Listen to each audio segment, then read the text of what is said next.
Please be seated.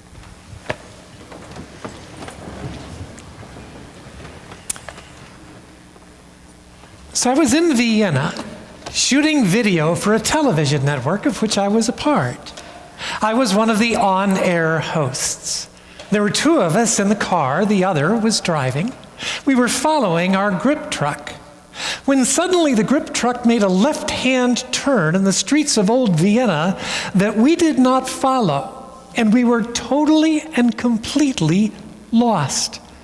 You say, well, why didn't you pick up your cell phone and call?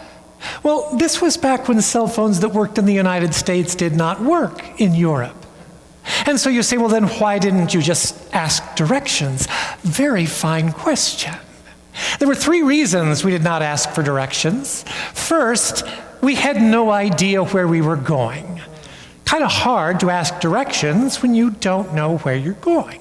We knew we were going to one of Beethoven's houses, but it turns out Beethoven was pretty peripatetic and lived in about 20 different houses, so that wasn't going to work. The second reason we did not ask directions is because we didn't speak German. The only German I could speak was to say, I don't speak German, so that wasn't going to work all that well. But of course, the main reason we didn't stop to ask directions is because the other host who was driving the car was a male. And males will never stop to ask directions. They would prefer to remain lost through the remainder of their lives rather than stop and ask directions. We finally did find the grip truck, but only because we saw its profile on a distant street. David Wagner teaches at the University of Washington. He studies Native Americans on the Olympic Peninsula, where the forest is so thick that 100 yards in, you lose all sense of the cardinal directions. Easy to get lost in the Olympic Peninsula forest. And so the Native Americans would teach their young people how to navigate if they did get lost. Wagner, being an English professor, turned their instructions into a poem. The poem is in your program. It goes like this. When you're lost in the forest, stand still. When you're lost in the forest, stand still. The trees ahead and bushes beside you are not lost. Wherever you are is called here. You must treat it as a powerful stranger, must ask its permission to know it and be known by it. Listen, the forest breathes, it whispers. I have made this place around you. If you leave, you may return saying, here. No two trees are the same to raven. No two branches are the same to wren.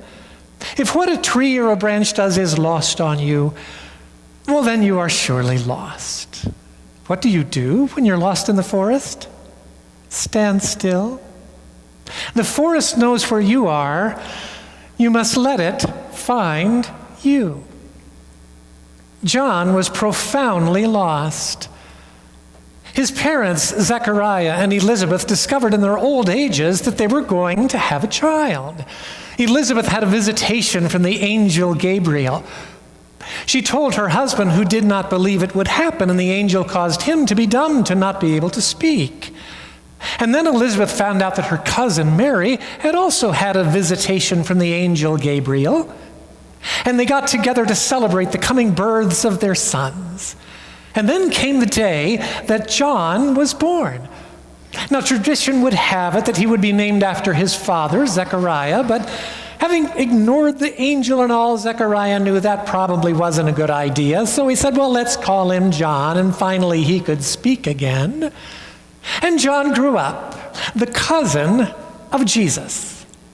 Can you imagine how difficult that must have been? You're a child, you're out playing in the backyard with Jesus, you break a dish. Your mother comes out. Okay, boys, who broke the dish? It was Jesus, Mom, I swear it was Jesus. Jesus, did you break the dish? No, I didn't break it, it was John. I swear, Mom, it was Jesus now, John. You and I both know Jesus doesn't lie. Busted. Had to be awfully difficult to grow up with Jesus as your cousin. But then in their young adulthood, Jesus comes to John at the Jordan River and says, John, to fulfill all righteousness, I want you to baptize me. John says, yeah, that's not going to happen. I mean, remember the dish? It should be you baptizing me. Jesus said, no, to fulfill all righteousness, I want you to baptize me. And so John baptized Jesus in the Jordan River, and what happened? God spoke up audibly, in a Dame Judi Dench kind of voice, I'm sure, and said, this is my beloved Son, in whom I am well pleased. And not only that, but a figure like a dove descended down from heaven to where Jesus stood. Now, if John ever had any doubt at any point in his life about who Jesus was, those doubts were dispelled now. He had just heard God speak. He saw a figure like a dove descend down from heaven. He knows this is the Messiah, and he goes to tell the people, one is coming who's so great, I'm not even worthy to touch his shoes. But his enthusiasm got him in more than a little bit of trouble. Herod was the ruler of the land and not a particularly nice gentleman, and he discovered that he liked his brother's wife much more than he liked his own wife. So he divorced his wife, married his brother's wife, was going to live happily ever after, but John spoke up publicly and said, yeah, where I come from, we call that sin. That was just as good as slamming the old cell door shut in John's face. Herod sent his soldiers out with one request: bring John back alive. He knew John was popular with the people, and if he were to kill John, there might be a political uprising against him. So he thought, I'll just put him in prison, and maybe the people will forget about him. And in prison, the doubts started to come into the mind of John. Like most of the followers of Jesus, he thought Jesus would be a new political king of Israel.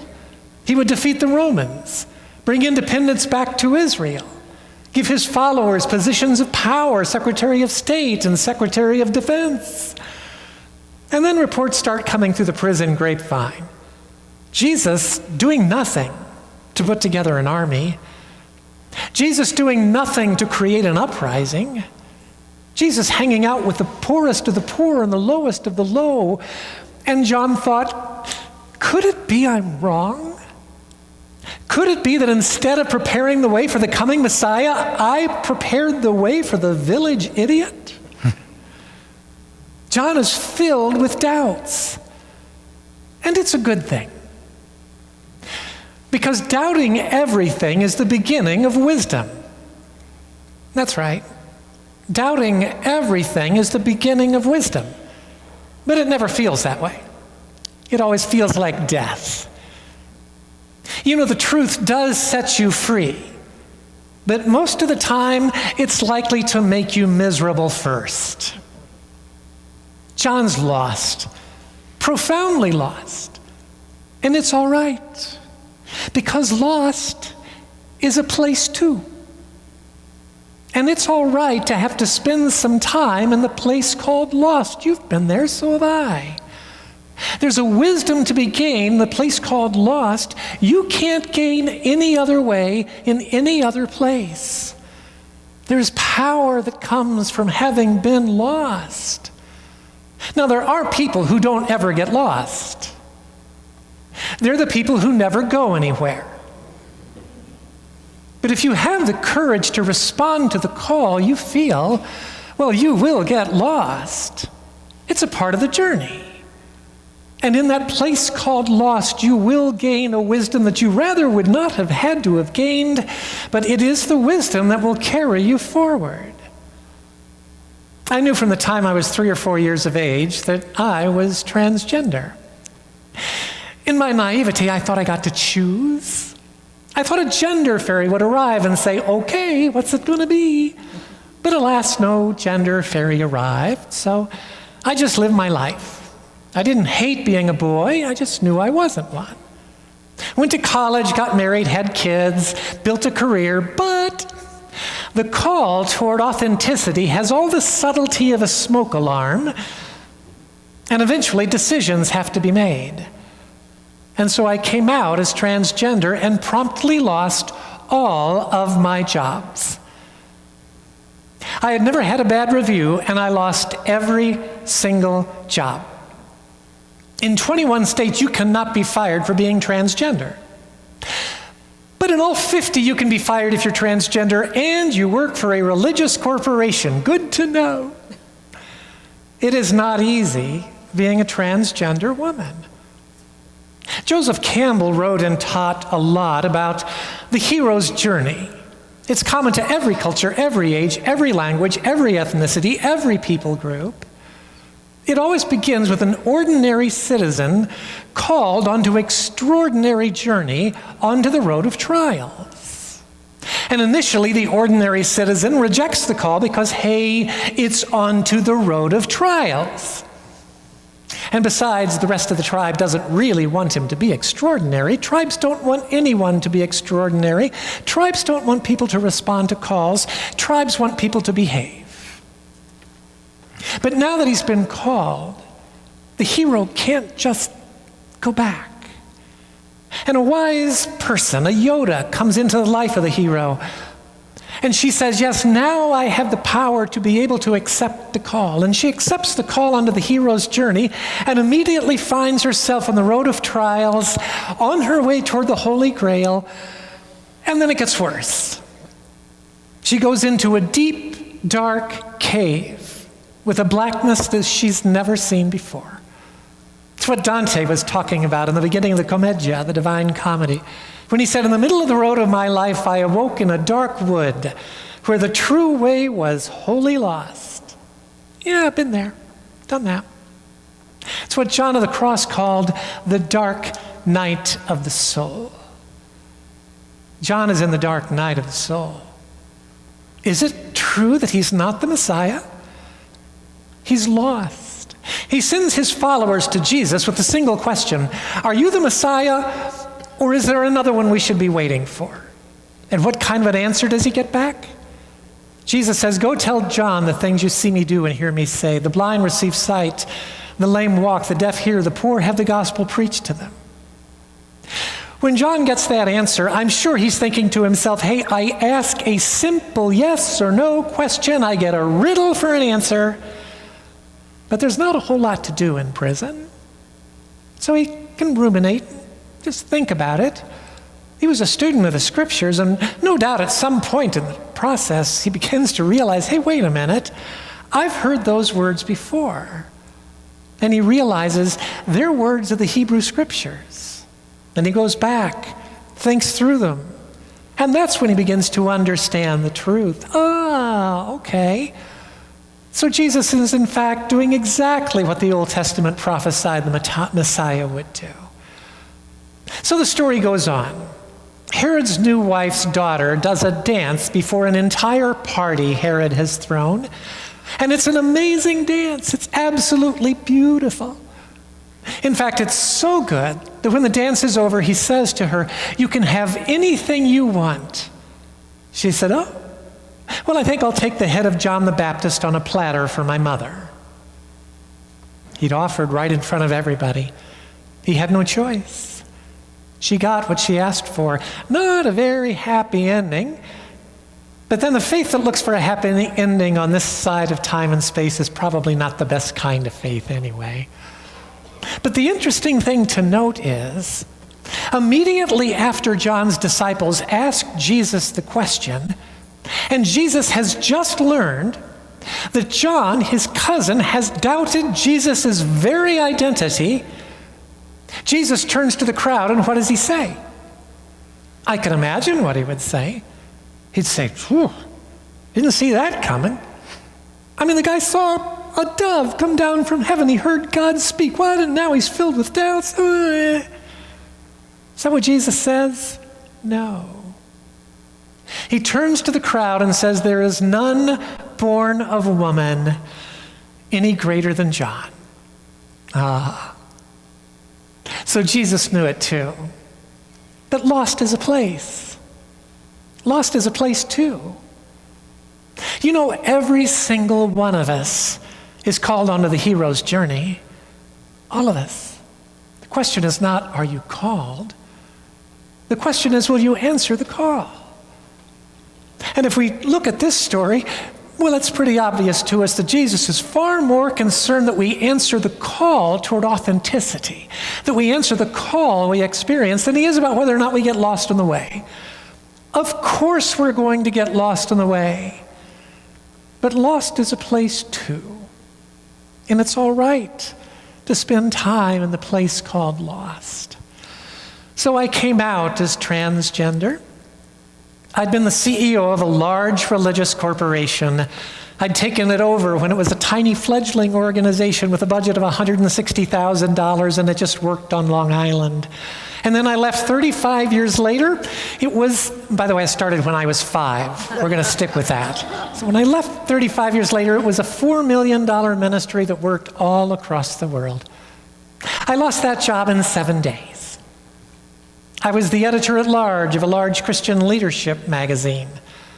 I was a weekly columnist for that magazine. It had been published every Sunday since 1866, whether it should have been or not.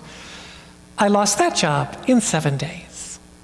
I was on the preaching team of 2 megachurches. I preached once a month at both of them, one in Colorado, one in Philadelphia, gone from those jobs in 5 days. I taught in 3 different seminaries, 2 in the United States and 1 in Europe. Those were gone within a week.